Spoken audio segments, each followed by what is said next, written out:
Now in this video, we're doing everything hay, from selling and hauling to making hundreds of square bales.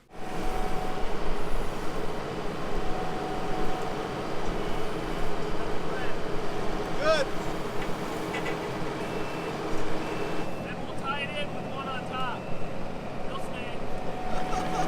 stay. Spencer's got an idea to fit all 8 bales here, and I thought he was crazy at first, but I think it's actually gonna work.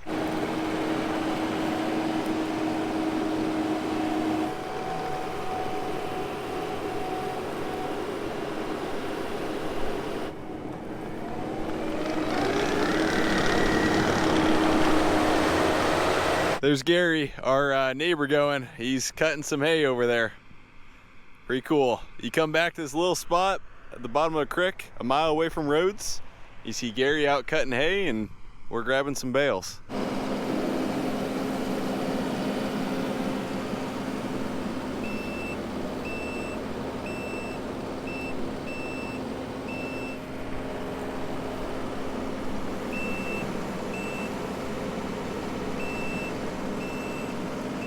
Good thing we're using your truck, not mine. How much do these bales weigh? I think 1,500 pounds. So there's 8 of them.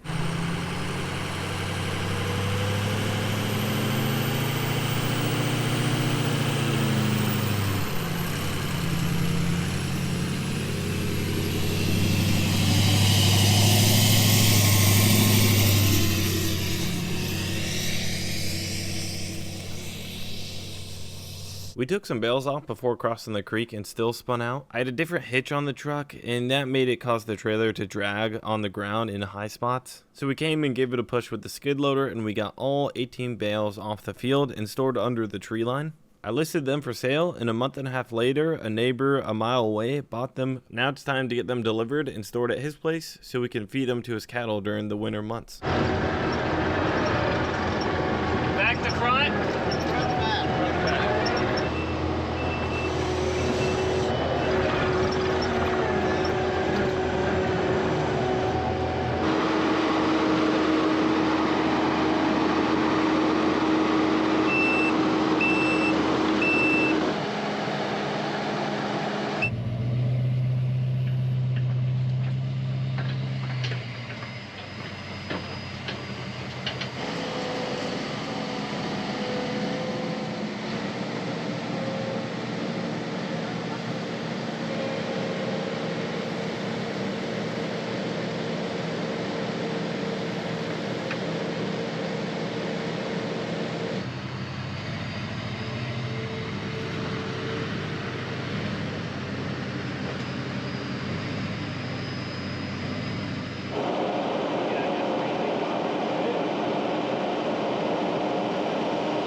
Now we got our first custom square baling job from our neighbor who did the tedding and round baling for me earlier. They have a few empty racks they need filled of second cutting grass to feed their sheep over the winter months. And we got Ty the farm guy to give us a hand. Ty just filled a whole wagon. Here's the big one. Another big one.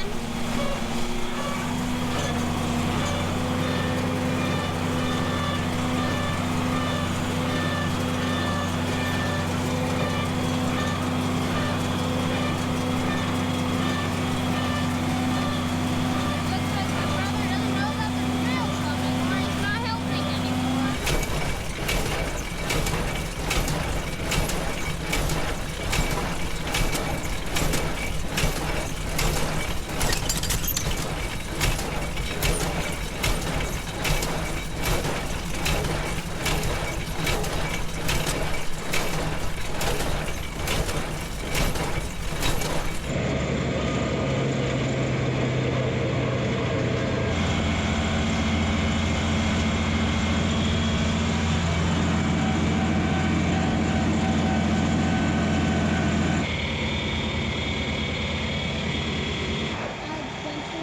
Follow me here. And what do you do with this? Okay. I don't know what to do with the box.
Let's at least pull.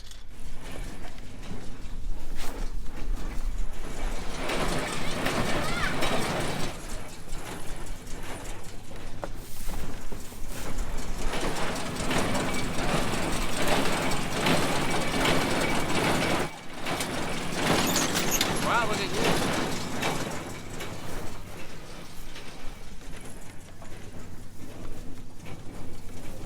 Well, I don't know what to do there. So...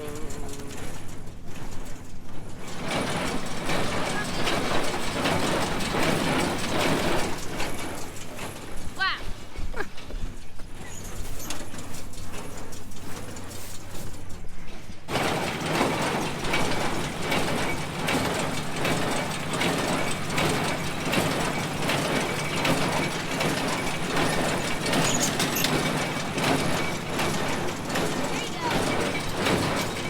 Like Bales is gonna take you over, pull you down.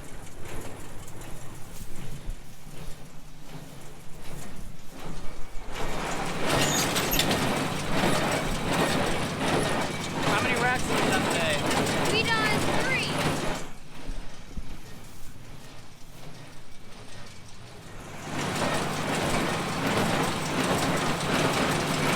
How much of that have you stacked? Couple bales.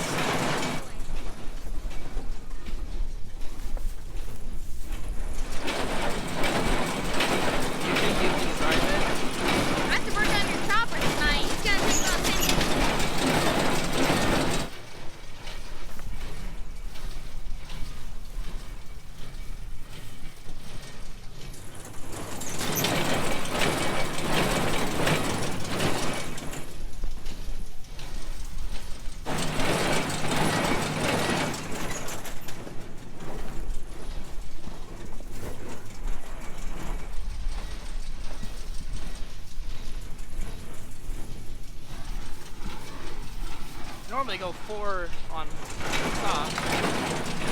I only want to put 3, so I don't want to. Got the baler out here.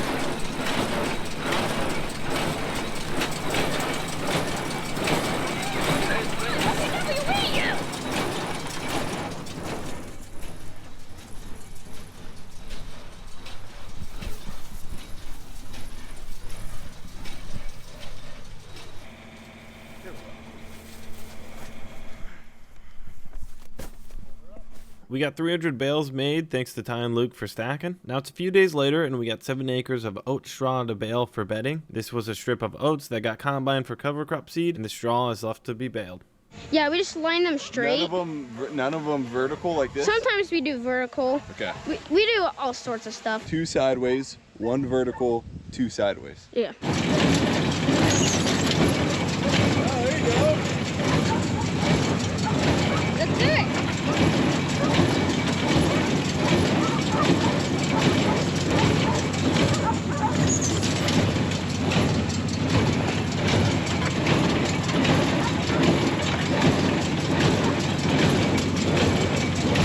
Are those light? Yeah.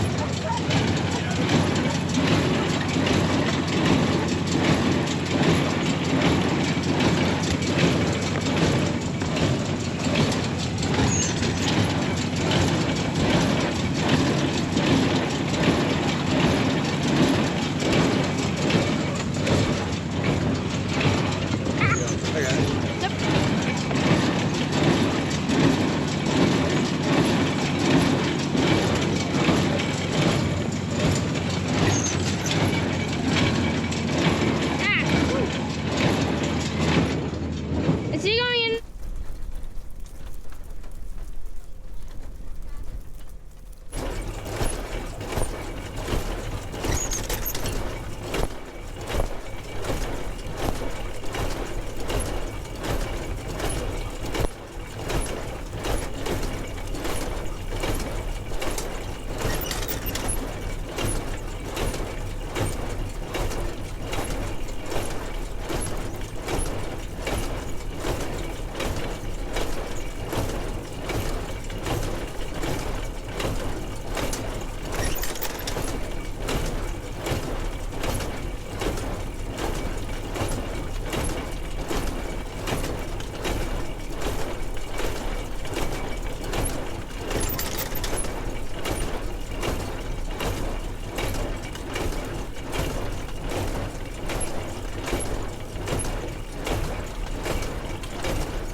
Are we done?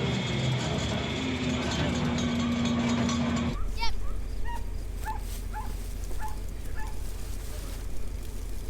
That could do it. Why can't Grant? I thought you guys had your own pen. American farming knows they're gonna play that. Oh, really? You got it? I'll put Back. Oh.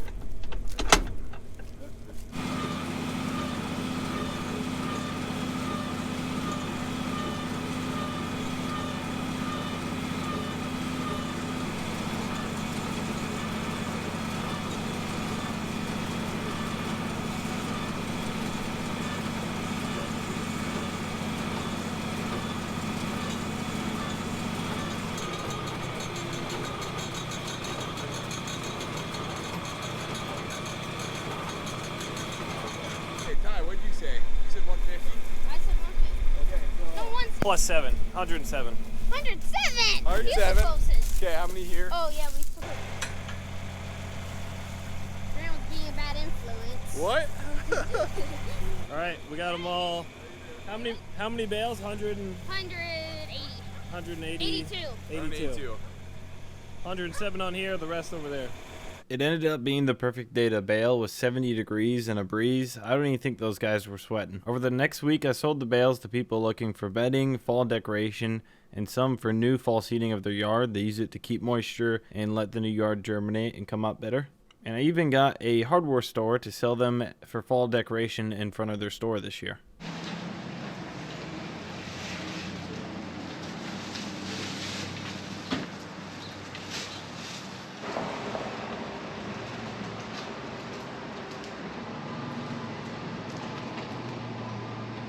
We're back on the 5-acre field to do second cutting. Now late August, and we got the sickle bar hooked up to the 40/20. Seems like there's a bit of clover. The grass is thick, it's just obviously not that tall. Unlike the last few years, this year's been really wet and a lot of sunshine.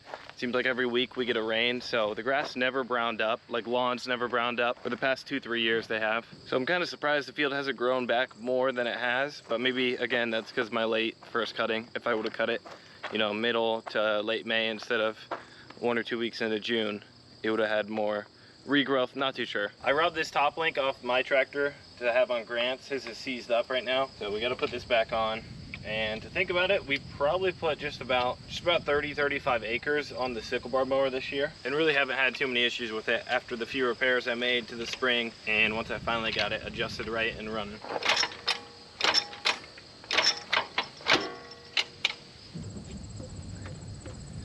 I'm about 3 months post my big knee surgery, and it's really nice to be able to get around now. I was hung up and inside for about a month or two, so it makes you really appreciate like being able to walk around. And for a little bit I just had a wheelchair and crutches, so it really makes you appreciate having a healthy body and no injuries. And it's nice to be able to start doing some things and getting out on my own and not needing anybody else's help. This has been sitting here for a month or two, so looks like the batteries are dead.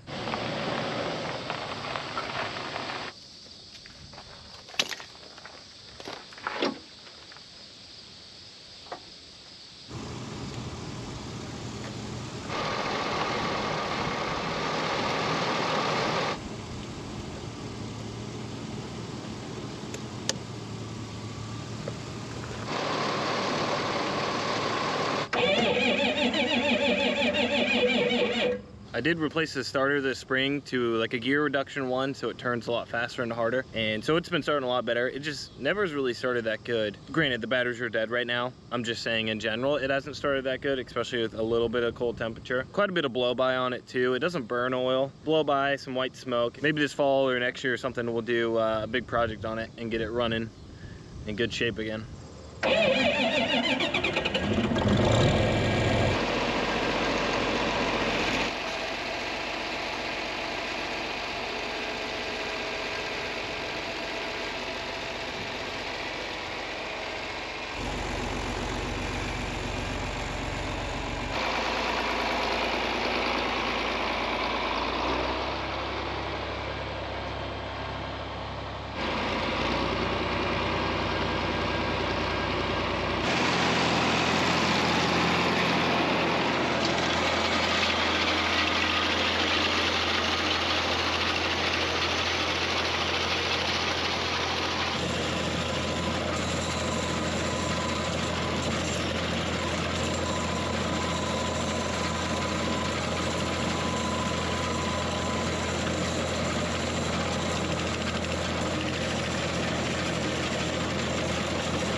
I only got an hour of sunlight left, so I'm just going up and down some of these driveways or paths in here, keeping them maintained. That way during hunting season, easy to get down in here with a pickup.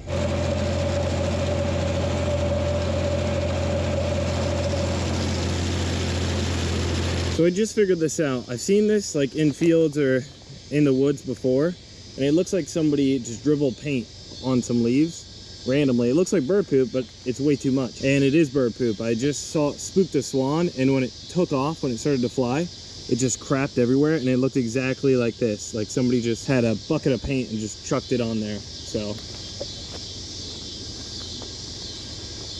if you ever see that, that's what it is. I've seen this like 2 or 3 times now and always wondered what it was.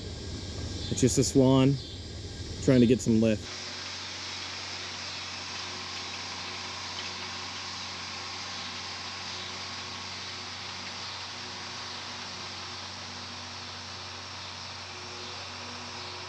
This is a food plot that I haven't really touched in a long time. I just kind of maintain it.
It's now 5 days after doing our cutting, and we had absolutely terrible drying conditions. It never rained, but it's been about 70 to 90% humidity at the peak of the day. And so this stuff wasn't drying fast. I came out here 2-3 days after.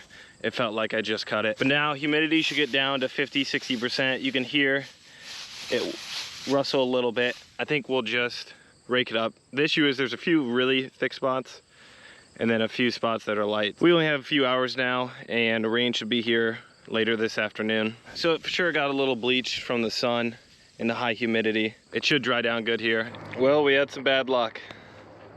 2 hours later, a little bit of rain. This stuff is wet. It wasn't a downpour by any means, and the sun's gonna come out now. We're for sure gonna get rain tonight and a lot more. The hay's gonna be not as good, obviously, but hopefully I can at least get it baled 2-3 hours from now. If the sun's strong, it just needs to stay out. In hindsight, the hay was probably dry enough to be baling it 2 hours ago, but I just didn't have anybody here to help me and stuff, so good thing I didn't rake it up in a windrow now that it rained. I had a few hours to kill before our help arrived, and any more time would help dry the hay, so I emptied out our hay rack of straw bales and brought it to the field.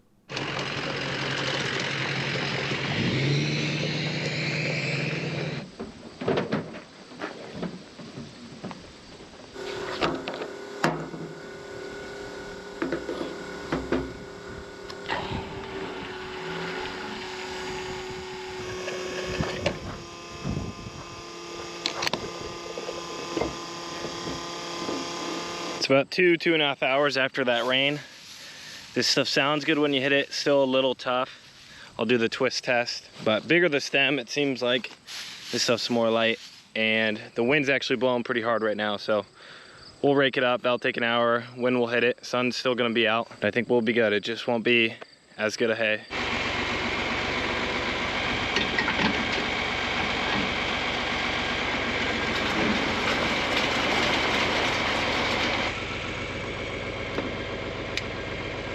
Wrong way.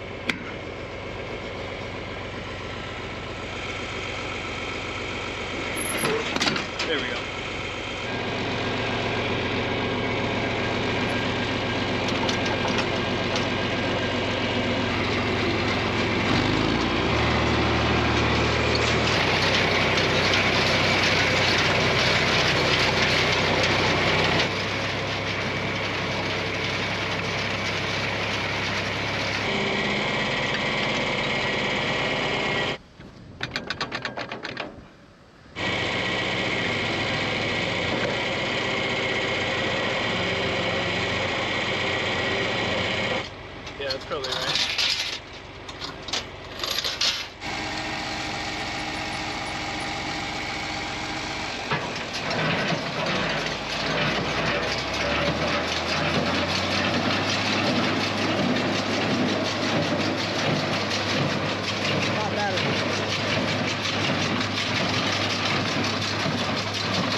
Shucks.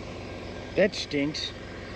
Yeah, if it didn't rain today, it would be perfect, but I mean, not perfect, but it would be good. That 10-minute rainstorm we got in the middle of the day that came out of nowhere just had us wet enough where we couldn't bail that evening. We were forecasted to get an inch or two that night, and we wouldn't be back out to bail for a handful of days. So we went on a hay rack joyride.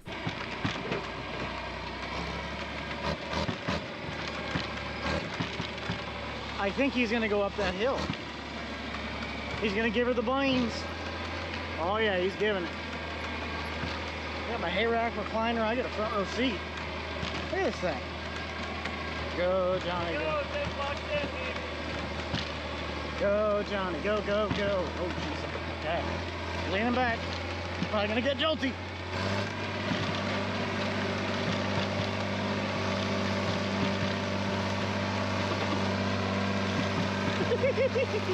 Oh,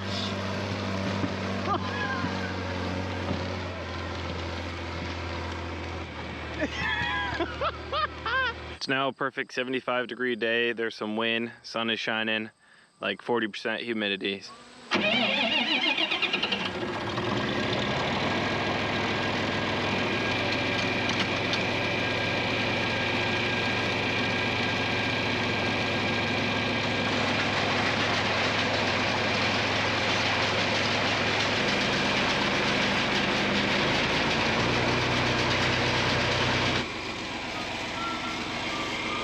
Well, that's not good.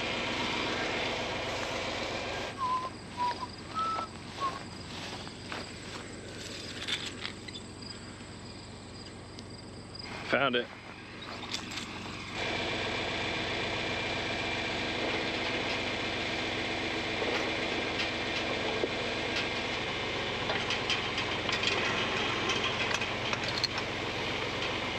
Hopefully it stays.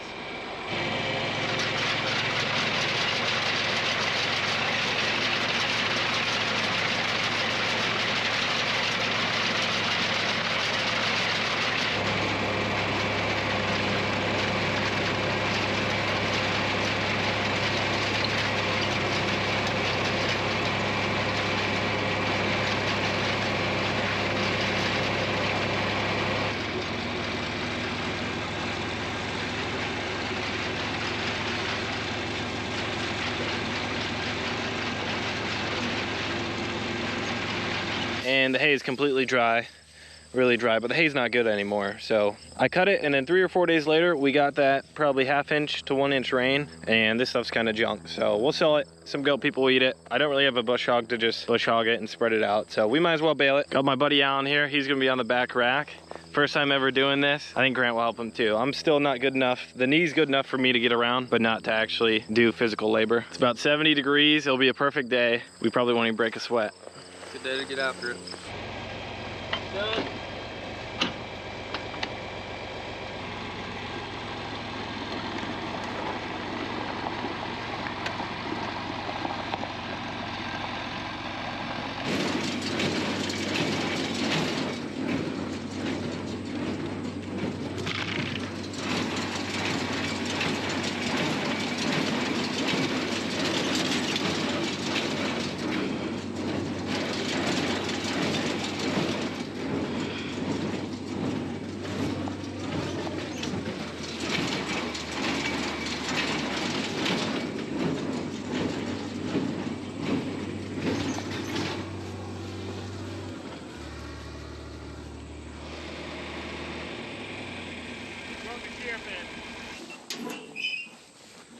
I don't know. I was only in second gear because it was wet. It didn't rake the best. You go this fast? Yeah.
probably rather break that though. Yeah.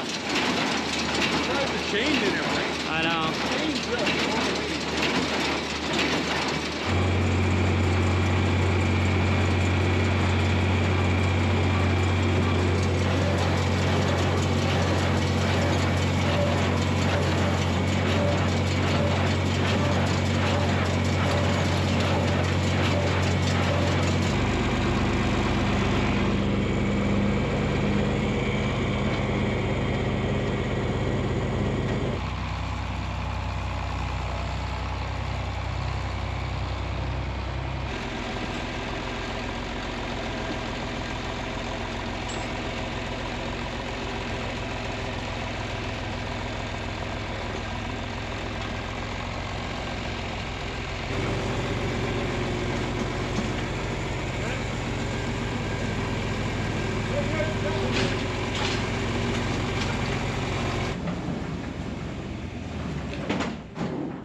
We made about 700 bales between straw, hay, and baling for the neighbor. Now I'm walking the 15 acres of alfalfa, see how the stand is coming, and if we can squeeze a third cutting off this newly seeded field. It's August 22nd here, about 3 weeks after our second cutting. This is what the field's looking like. This very, very minimal weeds, barely any grass coming through. This is pretty awesome to see. So maybe in like a week or two, I'll come in and cut it for the last time of the year. So we have plenty of time before the first freeze and we don't have bad winter kill, but alfalfa is about shin high, little 6 inches below the knee.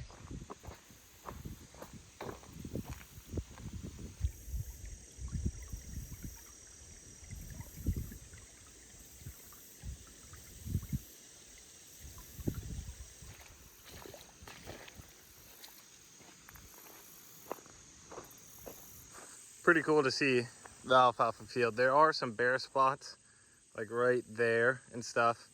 There's a little bit of alfalfa growing from the interseeding, so time will tell next spring what it looks like. But it's awesome to see because earlier this spring I felt like this wasn't going to work out and I did a bad job and stuff, and I'm sure I could have got better cuttings if I did fall seeding and all that. But in the end it looks like we'll get a good third cut and the field's established. Now it's September 7th. We have a perfect week coming up of mid-80s, low humidity, and no clouds. The alfalfa is currently budding, and I'm antsy to get the third cutting in. And after this week, temps look to stay up into the 80s to high 70s with chances of rain.